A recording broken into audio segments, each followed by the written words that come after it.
اللہ نے ان چیزوں سے روکا نہیں ہے. عورت شادی کرو، تمہیں اللہ نے اجازت دی ہے، اولاد ہے ان کی پرورش کرو، کمانا ہے تو کماؤ، سونا چاندی کماؤ، کون روکتا؟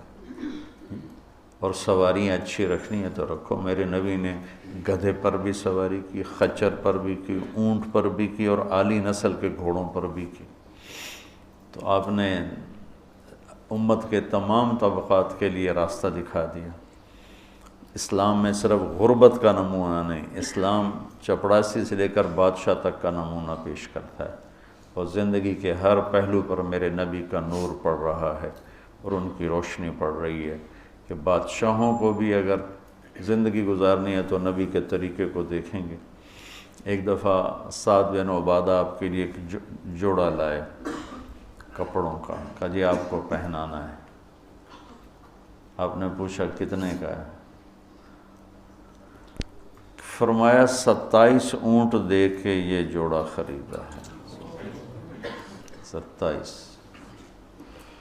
آج بھی ماٹھے سے ماٹھا اونٹ 2 لاکھ کا ہے، تو تم اسی ردی اونٹ پہ رہو. 2 لاکھ تو 54 لاکھ کا جوڑا میرے نبی نے پہنا. انکار نہیں کیا، تو اتنا مہنگا لے گا، لے جا، میں نہیں پہنتا. تو انکار کرتے ہیں نا، انکار نہیں کیا، پہنا، اتار دیا. پہن کے یہ سنت نہیں اس کو کہیں گے، اس کو اجازت کہیں گے. آپ نے اجازت دی کہ آپ کو پتہ ہے میری امت میں بادشاہ بھی آئیں گے، میری امت میں مالدار بھی آئیں گے، صنعت کار بھی آئیں گے، دولت مند بھی آئیں گے، میں نے سب کو نمونہ دینا ہے. تو آپ پابند لگے کپڑے ہی ساری زندگی پہنتے تو مالداروں کے لیے کہاں سے راستہ ملتا؟ پھر تو صرف غریبوں کے لیے آپ نمونہ تھے، مالداروں کے لیے تو نہیں تھے.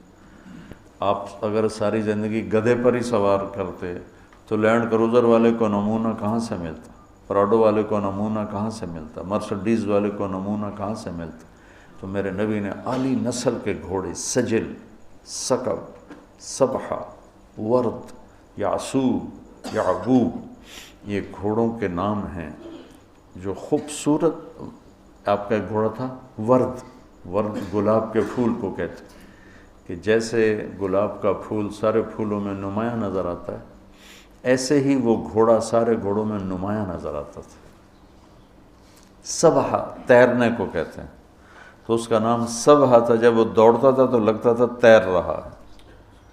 تو آپ نے اپنی امت کے مالداروں کو بھی راستہ دیا اور اپنی امت کے غریبوں کو بھی راستہ دیا.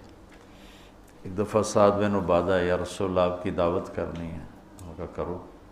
تو اگلے دن دیگچے چڑھے ہوئے آ گئے. کیا کیا ہے؟ کہ یا رسول اللہ 100 اونٹ ذبح کیے ہیں اور صرف مغز پکا کے لایا ہوں. آپ کہتے اٹھا کے لے جا. اتنا اسراف کیا تو نے؟ تجھے شرم نہیں آتی؟ اتنا اسراف کیا ہے، اس سے مسجد بن جاتی. اتنا اسراف کیا ہے، اس سے غریب کی شادی ہو جاتی. اتنا اسراف کیا ہے، اس سے فلاں کا علاج ہو جاتا. تو آپ کہتے لے جا، میں نہیں کھاتا. اور کوئی نہیں کھائے گا، تو نے اتنا اسراف.